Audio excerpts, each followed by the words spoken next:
Les descentes sur le terrain des équipes du PCPJ et de la Banque mondiale visent principalement à garantir la transparence de l'enrôlement afin de superviser la conformité du processus et assurer que l'aide cible directement les jeunes les plus vulnérables en cette première étape de l'enrôlement. En effet, parti du centre de santé intégré de Nkoyo, en passant par le centre Calvin Homme de Méniziri, par la suite le centre de formation professionnelle en électricité et enfin le centre d'enrôlement de Titi au siège du 10 arrondissement. Les postulants dans la sérénité, l'espoir de s'enrôler pour des lendemains meilleurs ont exprimé leur satisfaction.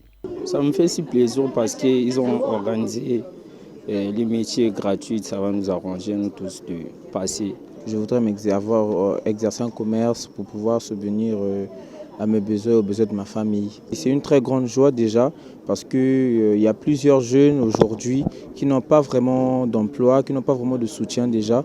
Et après, pour cette initiative, au moins là, on a une garantie de travail un jour et tout. Voilà. Il y aura moins de chômage aussi au pays. Les objectifs stratégiques de ces visites qui ciblent un public jeune, âgé de 18 à 35 ans, issu de ménages vulnérables, détaillés par Régis Nkakin, le coordonnateur du dit projet.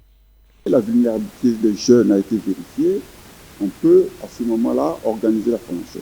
Mais un peu avant cette formation, nous allons faire une chose qui est très, très importante parce que je vous rappelle que pendant leur formation, les jeunes vont bénéficier de frais de transport et de nutrition.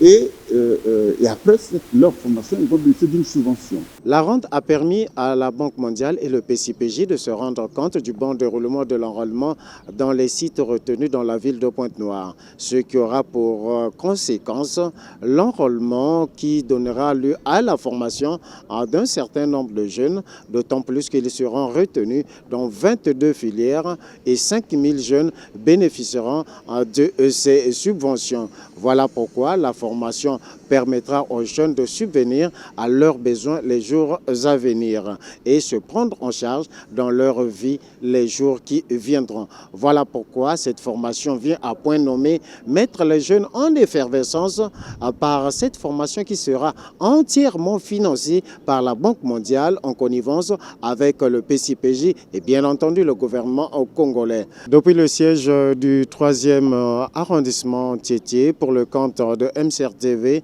Saint-Cyr, Mafouta Paris.